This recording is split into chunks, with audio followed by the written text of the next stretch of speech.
This week on Myths and Legends, we're wrapping up the original story of Pinocchio, where we'll learn how to get out of those pesky murder charges, how to best fry up some puppets, and how to use a little-known fact of human development to become a sleazy millionaire. It's a busy week. Then, on the Creature of the Week, it's a sinister frog monster from Japan. Or a guy in a wetsuit who's very gassy.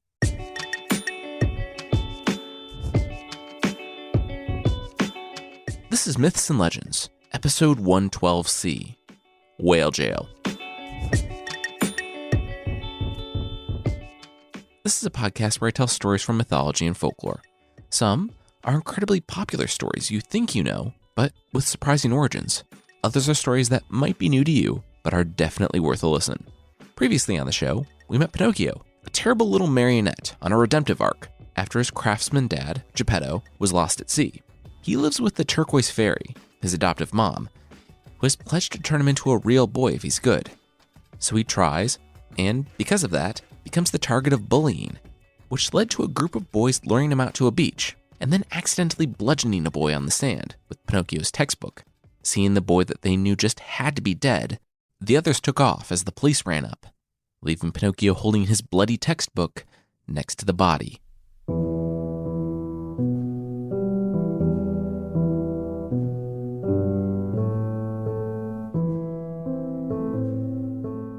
Pinocchio sat on the sand, trembling.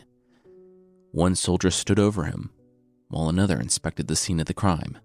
A bulky mastiff sniffed the sand, then the book. Now the soldiers were huddling, conferring with one another. It was obvious. The puppet had done it. He had killed the boy. Just as they came to that conclusion, the wind blew and took Pinocchio's cap with it. He pointed after it wordlessly, knowing it was futile. The soldiers would never let him go after it. Yet another memory of his father, gone. "You want to go get that?" one soldier asked. Pinocchio stammered. "You sure?" he asked. "I'm a suspect in a murder investigation, and you're cool with me running off after my hat?" The soldier shrugged. "Yeah, sure, whatever." Pinocchio took a deep breath and, I imagine, asked this guy if it was his first day. Of course, it had to be the soldier's first week. I mean, this was a rookie mistake. As he stretched, Pinocchio informed him that letting the suspects run away? Really bad idea. And with that, Pinocchio took off like a shot, snatched his hat, and kept running. A few hundred yards later, the soldier turned to his friend, who was still busy inspecting the beach, and suggested that, while he might be new, he didn't think the puppet boy was coming back. The other soldier squinted down the coastline. "You think?" Both men stood there, hesitating. Neither of them were really cardio enthusiasts, and they had just eaten really hearty breakfasts. Still, they couldn't just let him go. He was wanted for murder. The senior officer snapped his fingers. They'd send the mastiff. With a roll of his eyes, the big dog lumbered off toward the suspect/running chew toy. Down the beach, Pinocchio ran and ran. But with his wooden muscles, he knew he could never outrun a dog on land. He'd have to venture out to sea. After all, he was basically a sentient paddleboard. He heard the mastiff gaining on the sands behind him, nipping at his hardwood heels. And that's when Pinocchio broke right and went for the water. It was a good move. For several minutes, he paddled hard, not looking back. And it was only when he did look back that he realized he had hardly needed to paddle at all. The dog apparently couldn't swim, and he was now drowning. So committed to his duties, the dog had followed the puppet into the sea and was quickly out of his depth. He yelped for help, paws splashing frantically. Pinocchio hollered that this was awesome. Him drowning solved a lot of problems for the sentient puppet. Still, the dog begged. Now, Pinocchio's bad, but it's just a light to medium mischievousness. He's not listened to an animal drown while he could easily save him bad. Pinocchio groaned and began paddling back to the dog. And on the way, he made the dog promise not to come after him again. From his compromised situation, the dog had no choice and agreed. He would do anything for Pinocchio to save him. Pinocchio dragged the dog close enough to shore so the dog could barely touch sand before letting him go and quickly swimming into deeper water. "Hey, where are you going?" the dog barked. Pinocchio explained that the dog soldier's coworkers were catching up with him at a very slow walk.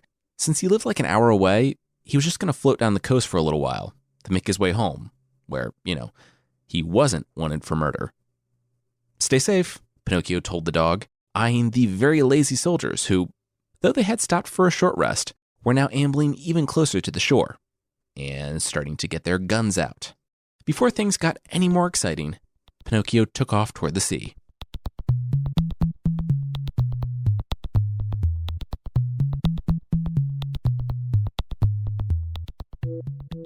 A couple hours later, he was floating, exhausted, and making his way to the rocky shoreline to look around and figure out where he was. His fairy mom was going to be really mad about the book, but maybe she would be happy that he wasn't going to spend the rest of his life in prison, even if that did involve lying to and then evading the police. He hooked a wooden hand on the rocks and began to climb. It was a little grueling at first, but then he found the climb growing easier by the second until... Wait. Now he didn't need to try at all. He hadn't been rock climbing a lot, but Pinocchio was pretty sure it didn't get easier the farther you climbed. Halfway up, he let go of the rocks altogether and kept ascending. Oh, he was caught in a fishing net.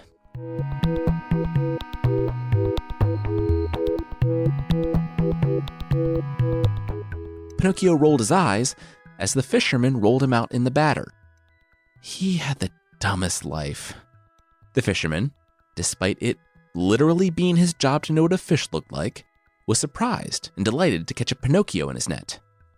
What should have been a 5-minute conversation of, "Yes, I'm a marionette. Yes, I can talk.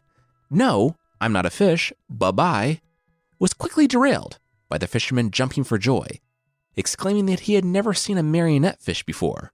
And boy, was he excited to eat one. And so, despite Pinocchio not being a fish and trying to explain such to the subpar fisherman with an increasing level of futility, Pinocchio, along with the actual fish the fisherman had caught, found himself rolled into batter to be fried and eaten. He didn't know how the oil would affect his wood, probably not well, but he was kind of looking forward to shattering the fisherman's teeth when he tried to eat him. Well, a number of things happened next. A dog as big as a man burst in the door at the smell of the frying fish and the soon-to-be frying marionette. The man swatted the dog away, but it was relentless. Then, Pinocchio realized that he knew the bark from a few hours earlier. It was Alidoro, the very mastiff he had saved. Pinocchio yelled out to his acquaintance, "Hey, the dog's pledged to help? That would be really nice right about now." The dog, finally recognizing his battered friend prepping in the fry queue, snatched Pinocchio from the pile and galloped out the door. About halfway to town, Alidoro set Pinocchio down and severed the ties that bound his hands and feet. The mastiff explained that because he let Pinocchio go, he was immediately fired, and since there's no severance package for dogs, he was chased away and left to fend in the wild. He'd smelled the frying fish after wandering for a couple hours, and here they were. Pinocchio thanked the dog, who nodded. He and the puppet were square. Watch out for cops, though. And with that, he said goodbye. About a day later, Pinocchio was finally walking up to his house. It had been a very long few days since he had left for school that fateful morning. At the very least, he learned that he was no longer wanted for murder.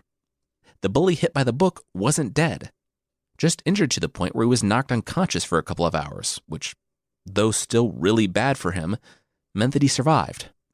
Still being the absolute worst, however, he went along with the story already forming around the incident and told the police that Pinocchio had assaulted him and his friends, so the puppet was still wanted for questioning. That was about an hour away, though, and all Pinocchio had to do was never return there and he'd be good. Covered in drying batter, he was pleasantly surprised to find his house standing and not replaced by the fairy's tombstone. But he was very unpleasantly surprised to learn that they now had a butler, a snail butler, and he took his job very seriously. "Oh, and who are you?"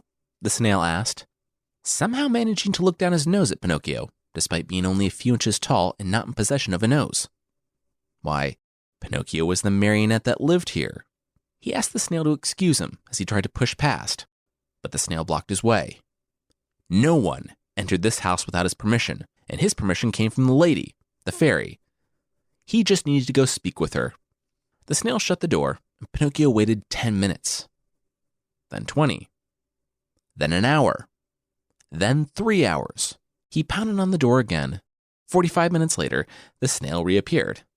He had been a few feet away when he heard the knocking a second time, and returned as quickly as he could from the other side of the house. The fairy was sleeping, so Pinocchio would have to come back another time. Immediately, he shut the door in Pinocchio's face. Now the puppet was enraged. It was 3 a.m, and this was his house. Where was he supposed to go? Determined, he gritted his wooden teeth and gripped the doorknob. When you're a turquoise fairy, you can afford the best in home security. You can also do whatever it is the turquoise fairy did to her house and make it so the doorknob turns to living eels in the hands of uninvited guests. Chucking the slimy doorknob into the grass, Pinocchio kicked the door and got his foot stuck. It seemed to be gripping the wood. At 4 a.m., the snail butler began making breakfast so as to deliver it to everyone by 9 a.m., covered in a non-trivial amount of snail slime. At 9 a.m., he found Pinocchio lodged in the door, and Pinocchio immediately asked him for help. Turning his head, the snail replied that he wasn't a carpenter, nor had he ever been. He was a butler, and a good one at that. Here was the puppet's breakfast. Pinocchio took one exasperated bite of the drugged scone and passed out.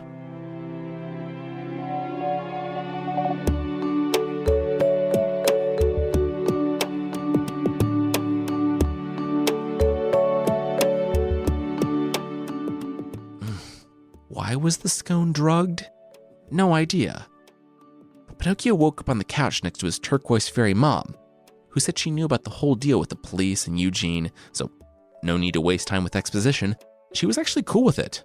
It wasn't his fault, she knew, and even though he just spent the last couple of days on the run from the cops, she was considering his oath to be a good kid fulfilled.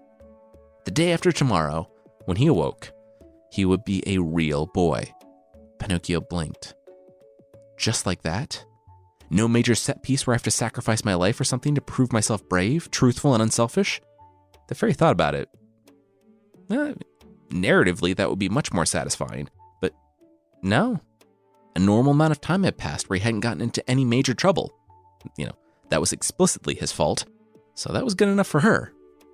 It would be the day after tomorrow. He would wake up and find himself a real boy. Pinocchio looked at his wooden hands and feet. He couldn't believe he was going to be a real boy and go through puberty and turn into an adult and have to pay taxes and die someday. This was awesome. Being a real boy had been his lifelong dream for the past few weeks. He hugged his fairy mom. He just couldn't wait.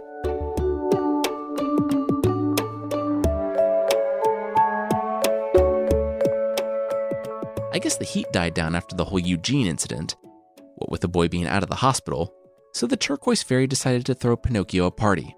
The turquoise fairy, her butler, who I'm calling Snailfred, and all of Pinocchio's closest friends who hadn't tried to kill him would be there, and it would be the day before he was set to change. The menu, of course, was 200 cups of coffee and 400 pieces of buttered toast and nothing else. Snailfred had been working furiously for days. It was going to be amazing. Pinocchio could hardly contain his excitement. Could he walk around town and hand out the invitations to his friends? The turquoise fairy paused.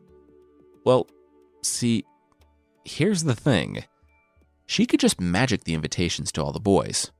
The last time Pinocchio had gone out when he didn't need to, the turquoise fairy faked her own death and Geppetto disappeared. We're so close to wrapping this whole thing up. Let's just play it safe. But Pinocchio couldn't really be persuaded otherwise. He was so excited to be having a party and seeing his dreams fulfilled that he couldn't be kept from it. He promised he'd be back in an hour, grabbed a stack of invitations, and tore off down the road.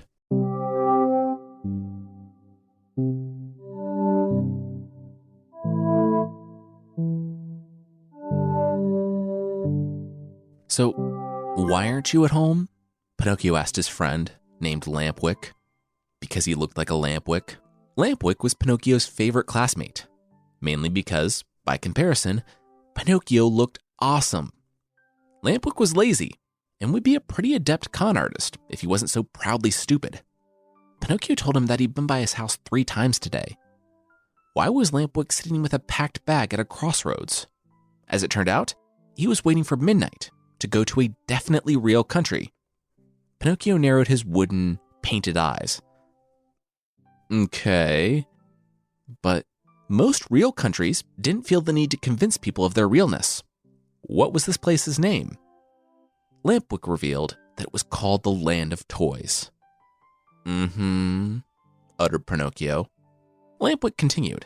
In the Land of Toys, there was no such thing as school. Every day was Saturday, except for Sunday, and vacation began on the first day of January and lasted until the last day of December. Pinocchio was listening. If that were true, it would be glorious. Lampwick also talked about how the days were spent playing with toys and with friends from sunup to sundown, and when you woke up, you kept playing. Anyway, Lampwick was leaving in 2 hours. Wow, that sounded cool, Pinocchio said. But no. His whole narrative arc had almost reached a predictable yet satisfying conclusion. Pinocchio would not be going. Having learned his lesson before, the puppet wished his friend a happy life and returned home to the turquoise fairy. The next day, he had a party, and the day after that, he woke up and became a real boy. The end.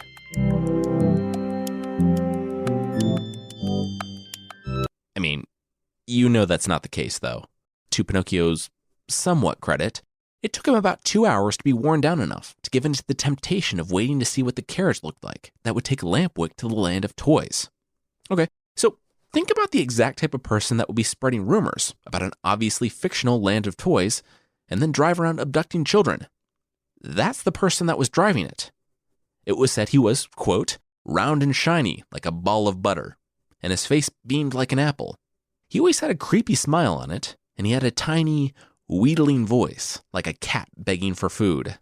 Kids loved him for whatever reason, and anytime anyone saw this greasy little Pied Piper, no child could resist following him. Because he's not quite sleazy enough, the wheels of his carriage were bound with straw and rags, so he could roll into town at night without making a sound.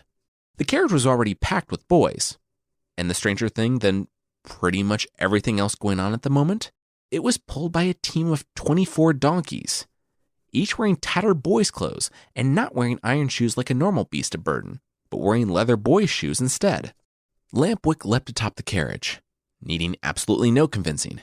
It took Pinocchio about 10 minutes of back and forth with the driver, and the dozens of other boys crammed inside to finally join and go to the Land of Toys. He pushed the turquoise fairy out of his mind. He didn't need to be a real boy if he was going to the definitely real Land of Toys. With a smile, he told the driver he was happy to come aboard. But the driver said there wasn't any more room in the carriage or on the roof. Pinocchio would have to ride on one of the donkeys. Ride on one of the 24 donkeys that have always been donkeys. Pinocchio shrugged. That sounded fun enough. Sure, he walked to the lead donkey, and it kicked him in the stomach. The boys lost it in the carriage, and Pinocchio doubled over onto the ground, clutching his stomach. The driver, however, hefted himself down from the carriage, walked up to the lead donkey, and bit his left ear off. No one was as horrified by this as they really should have been, because Pinocchio simply rose to his feet once again and tried a different donkey. That donkey kicked him in the stomach too. The driver sighed, finished chewing and swallowing the donkey's ear he had just bitten off, and proceeded to eat yet another donkey ear. Talking with his mouth full in maybe the worst way ever, he told Pinocchio that the donkey wouldn't kick him again. He had whispered something in his ear to make him behave, and also bitten one of his ears off. Pinocchio mounted the donkey, the alarm bell still not ringing for some reason, and the carriage rolled silently away, toward the completely real Land of Toys.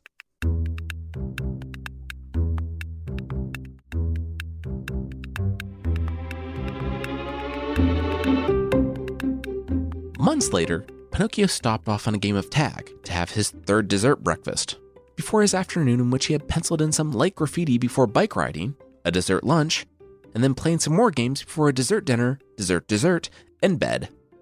Every time he passed Lampwick, he thanked the young man for convincing him to come to, as it turned out, the completely real Land of Toys. It was full of boys 8 to 14, behaving exactly like a family-friendly version of rowdy boys 8 to 14 behave. They had spent all day playing games, hanging out, destroying stuff, building stuff, and so on. They didn't have any schools, any adults, and written all over the place was, "Hurrah for the Land of Toys, down with arithmetic, no more school." And things were changing for Pinocchio. After about 10 months, he, somehow, had grown up. He awoke one morning to find he had grown 10 inches. He felt the top of his head. The turquoise fairy had been kind of vague about how growing up actually went down, but it seemed to Pinocchio like his ears were the first to go, which was awesome until he looked in the mirror. He had donkey ears. His shriek startled even himself as he scrambled backwards at the sight of those hairy, pointed ears. He raged at this new development, but the more noise he made, the more hair grew visibly on his new ears. "Oh, hey man, what's going on?" Pinocchio heard from above him.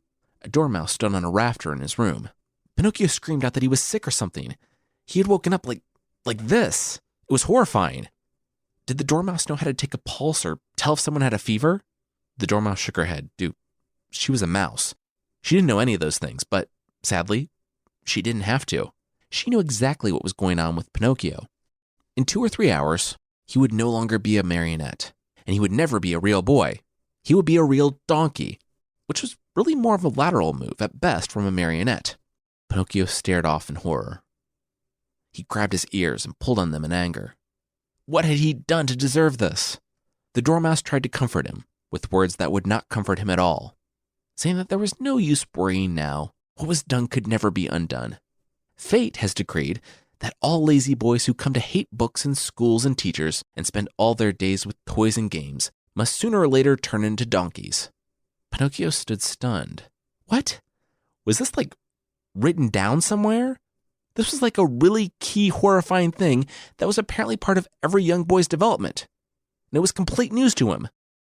This was really important news that should be communicated to every young child.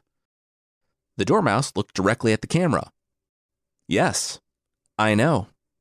Pinocchio cursed the name of Lampwick and threw a pillowcase over his head before running to confront his friend. Even though they were 9-year-old boys that had been hit with a horrible curse and will forever transform, they were still 9-year-old boys. So they spent the first 10 minutes making fun of each other for having donkey ears, despite having donkey ears themselves. They laughed until Lampwick collapsed.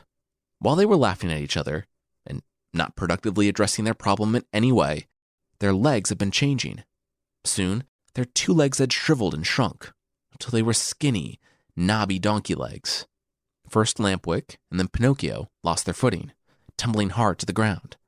They tried to crawl closer to one another, to not be alone as this was happening, but they could only watch as their hands turned gray and hard, and their fingers fell off or fused together. They were gray up to their shoulders, human torsos with 4 donkey feet. Soon, there was a pounding at the door, but the pair couldn't answer it. Their transformation was complete. They were donkeys. The splinters flew from the door jamb, and, as their donkey eyes adjusted to the light, they saw the round shape of the greasy driver filling the doorway. He knew these 2 had been close. He had been watching. He sneered and dragged them out into the daylight. Screaming inwardly, Pinocchio resisted until he remembered the man biting off the donkey's ear on the trip in. Realizing that he really should have been more horrified by that, Pinocchio dropped his head and followed obediently. It was a long trip out of the land of toys. Lampwick and Pinocchio were the only ones to turn that week, but they would fetch a good price. That greasy little man, surprise, surprise, was not on the level. There was no such thing as the land of toys. It was just a really large farm that he had bought, and he rode around kidnapping children, waiting for the inevitable fate of all bad kids that everyone seemed to know about, but never communicated to children at all. And when they finally turned, he would drive away and sell the donkeys. In a few short years, he had exploited this fact in all human development to become a millionaire. His donkeys were the best, and everyone knew it. So Lampwick and Pinocchio went quickly. Lampwick went to a farmer who just worked his donkey so hard that he died. Pinocchio's donkeyhood, however, was a much different experience. 3 months post-sale, Pinocchio was perfecting his ability to jump, bow, dance both a waltz and a polka, and stand on his head. He had been sold to the circus. And for the first month, he fought the ringleader every day. He refused to eat his straw or hay, and he refused to learn anything. He took the beatings for as long as he could bear, but even Pinocchio reached his breaking point. And so, he learned the tricks. And he was a star of sorts. The circus toured Europe, and Pinocchio, the trick donkey, headlined every show. One time, back in Italy, Pinocchio looked out on the crowd and saw her.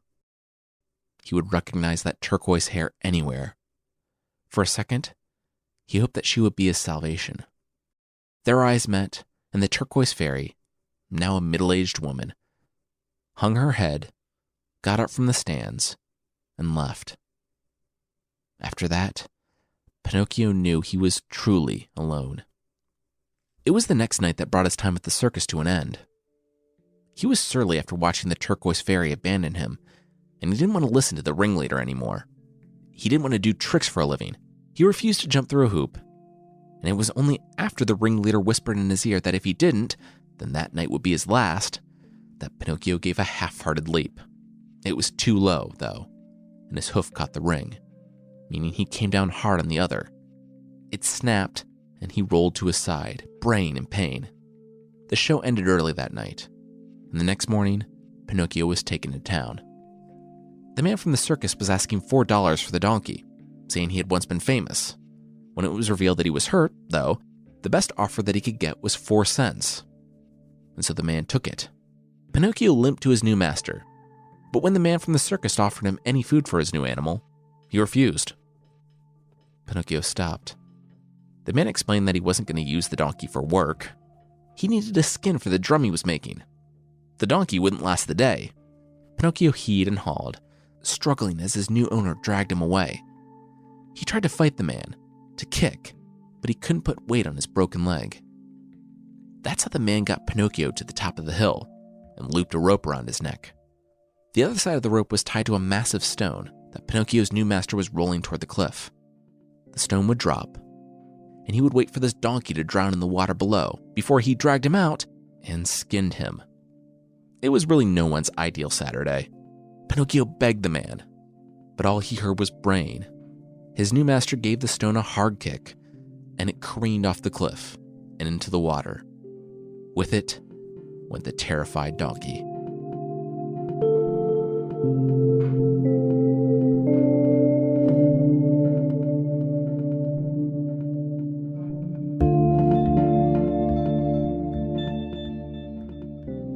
Pinocchio, the marionette that had started his life as a sentient piece of wood and then became a marionette with dreams of being a real boy, never knew that this would be how he died, drowning as an injured donkey. His final thoughts were of Geppetto and of the turquoise fairy and how he had wronged them both, of how he had wronged everyone in his life. As his vision darkened, he hoped that those people, minus the talking cricket because he had died by Pinocchio's hand, would forgive him. Then, something miraculous and more than a little gross happened. Swarming him from all around were carnivorous fish, biting at his donkey fur and, eventually, his flesh. The new donkey master and drum enthusiast on the cliff stood watching as the water filled with blood. He expected a little, but yeah, something had gone wrong in a really gross way. Bubbles and laughter from the water below pulled him from his thoughts. A marionette bobbed to the surface. A smile stretched across his face. Pinocchio knew that his mother, the turquoise fairy, had saved him. In a really unnecessary exposition dump, Pinocchio hollered his whole story up the side of the cliff to the donkey drummer, including the life-saving event he had just witnessed. Obviously, his turquoise fairy mom summoned a school of carnivorous fish to devour his animal body, revealing the puppet underneath. Pinocchio was overjoyed, despite floating in bloody water sprinkled with donkey bits. The new donkey master was confused and more than a little grossed out by the whole situation, but he was really angry about his 4 pennies and demanded a refund. With a chuckle, Pinocchio suggested that if he wanted to sell the puppet for firewood, he was welcome to dive in the muck and get him out. Oh, he didn't want to? Yeah, that's what Pinocchio thought. With a wave, he drifted out to sea, the man's threats growing softer and softer. He didn't know how long he drifted before he heard something familiar. A voice calling out to him from across the sea, calling his name. It wasn't that familiar because it was also a goat voice. The marionette rose from the water and saw a marble rock jutting from the ocean. On it stood a goat. A goat with a head full of turquoise hair.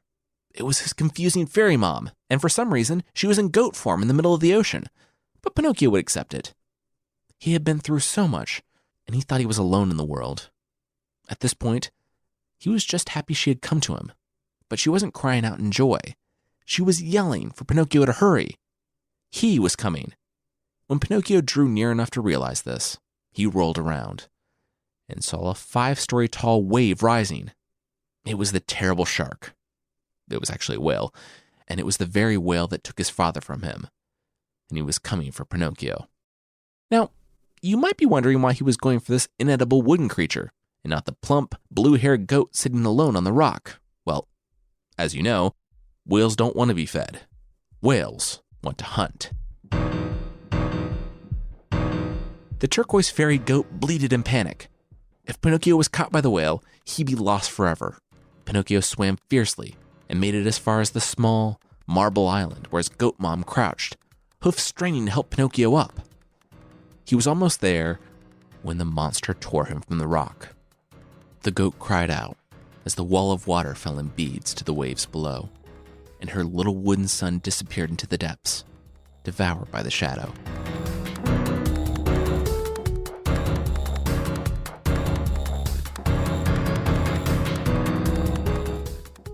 It was hard for Pinocchio to be upset when he awoke. Sure, he had been swallowed by the terrible whale, the same whale that ate his father, it turned out. But, on the other hand, he had been swallowed by the whale that had eaten his father, and he had survived, which meant that there was hope.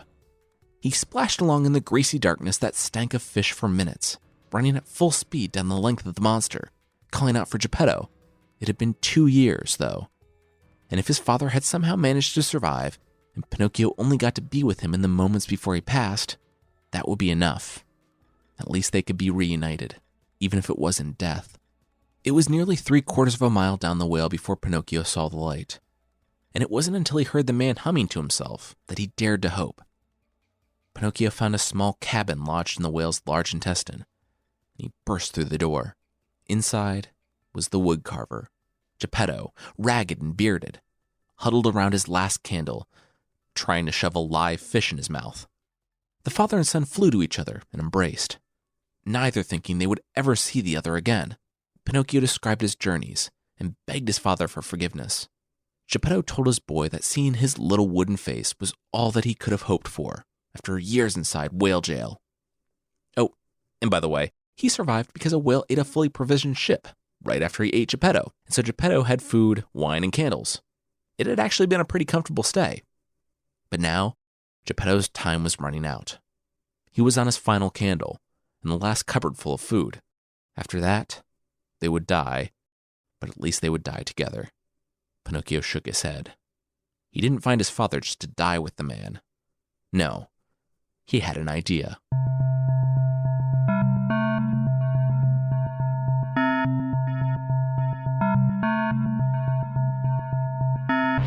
The craftsman and his puppet son crept up the tongue of the terrible shark, who, since he was actually a whale, had to breathe air.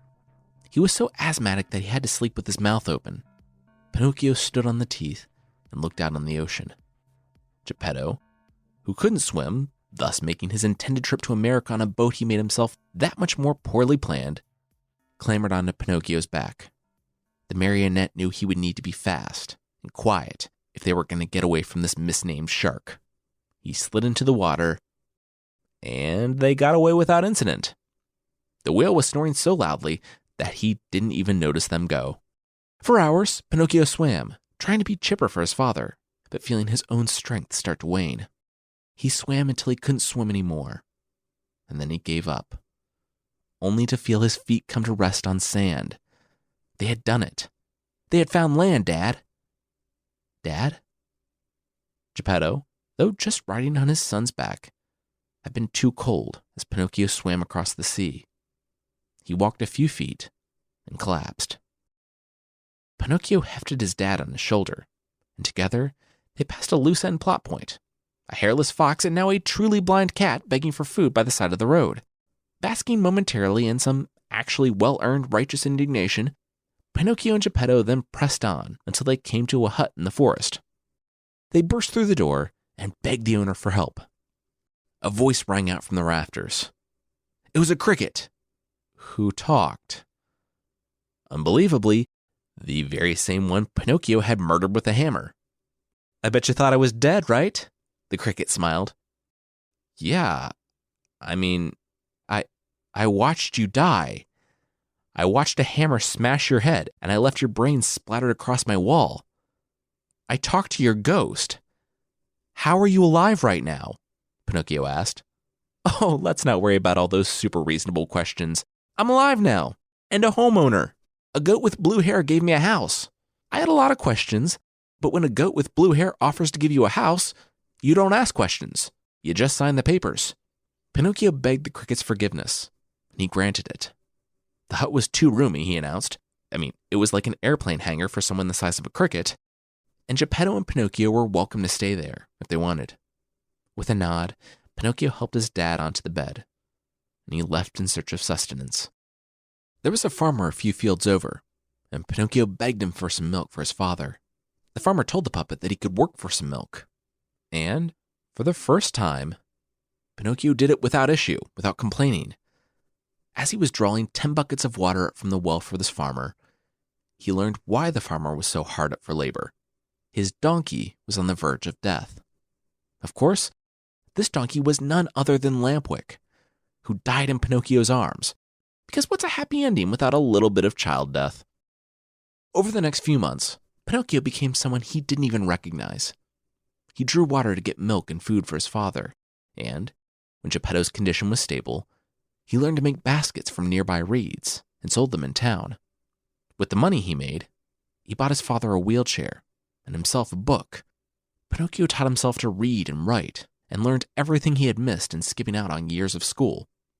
Eventually, he was able to support his family and kept them fed. He even had enough left over for a new suit. 50 pennies. That's like 12 injured donkeys worth of pennies.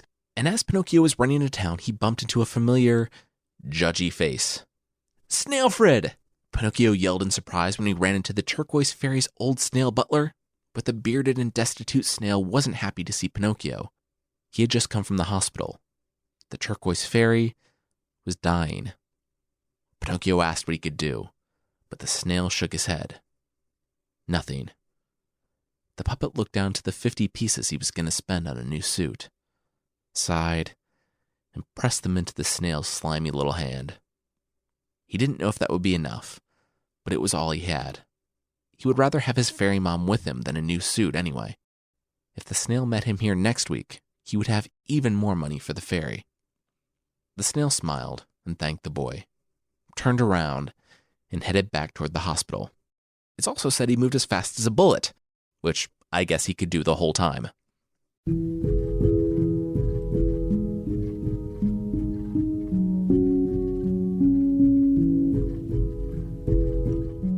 Pinocchio blinked awake, but he wasn't awake. He wasn't at home either. He was at his old house. He got up from the couch and found himself looking at the hunched and aged form of the Turquoise Fairy. He was about to ask if he was awake, but the fairy just shook her head. He asked if this was real. She nodded. He hung his head and he begged her forgiveness. She rested her hand on his shoulder and drew him in. She embraced him and she forgave him. He knew that she aged faster than most, and that this was goodbye. He didn't ask anything of her. He didn't want anything from her, other than to spend what moments they had left in the embrace of his adopted mother, even if it was just a dream. But she had something to give him. He had earned it long ago, back before the land of toys. He had lost his way, yes, but he had found it again. He had taken care of Geppetto when he was old and sick, and he had taken care of her, even though he knew he would never be repaid. He would never see her again. He'd never need to see her again. Her task was complete. He was shaking his head, knowing what would happen next, as she leaned in and kissed his forehead. That instant, he awoke with tears in his eyes. Wait, tears? His hand went to his face, and he was surprised to find both his hand and his cheek soft and fleshy. He leapt from the bed, and his feet slapped against the floor as he ran to the mirror. In the mirror, he didn't see that hard and maybe a little creepy living puppet he had grown used to looking at over the years. But a boy, a real boy. He rushed from the room, looking for his father, who had to be up and rolling around in his wheelchair by now. But he found the man standing, in perfect health, and carving at his bench again. Their little hut, too, had been transformed. Yes, when bad boys become good and kind, they have the power of making their homes gay and new with happiness, Geppetto bellowed in the original version. Pinocchio was stunned. That was cool. A bit on the nose, and oh wow. Speaking of noses, he saw something in the corner. It was a little marionette. It was him, as he used to be. He saw the scratches, the stabs, the fish bites in the wood. He had had quite a life. But it was only the beginning. He had grown and changed, sometimes despite himself. He had earned this new life, and he would be grateful every day for it. He put his arm around his short-tempered craftsman dad and smiled at the cricket he had murdered once. He was home, surrounded by the people he loved, and he would never take that for granted again.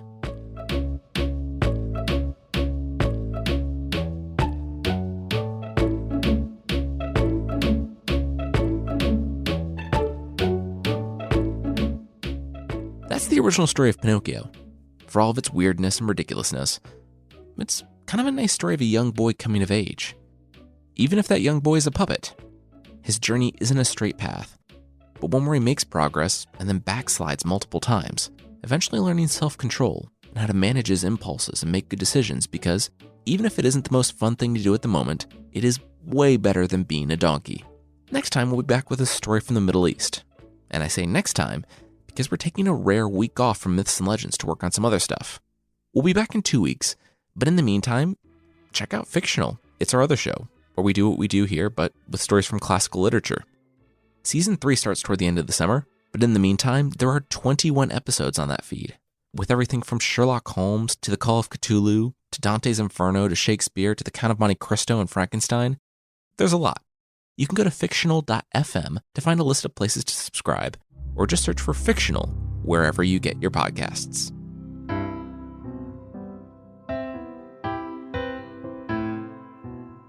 The creature this week is the kappa from Japanese folklore.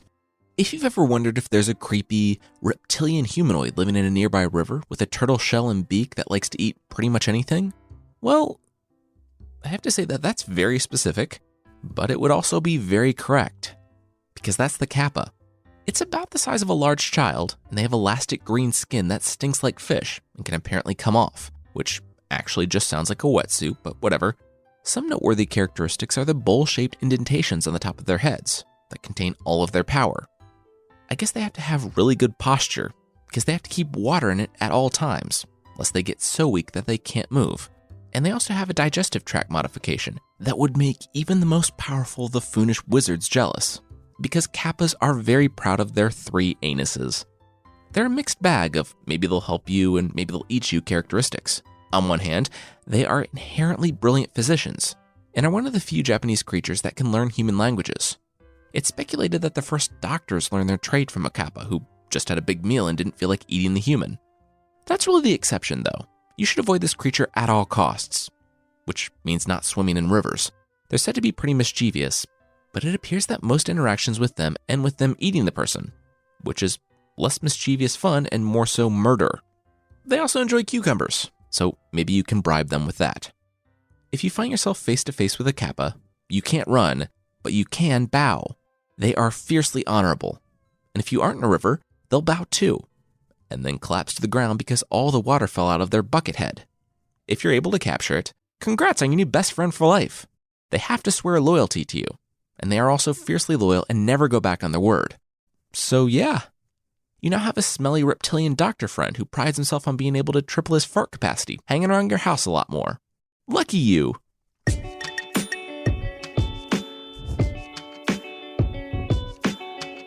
That's it for this week. The theme song is by the band Broke for Free, and the Creature of the Week music is by Steve Combs. There are links to other music in the show notes, and today's episode was written by me, Jason Weiser, and edited by Carissa Weiser. Thank you so much for listening, and I'll see you next time.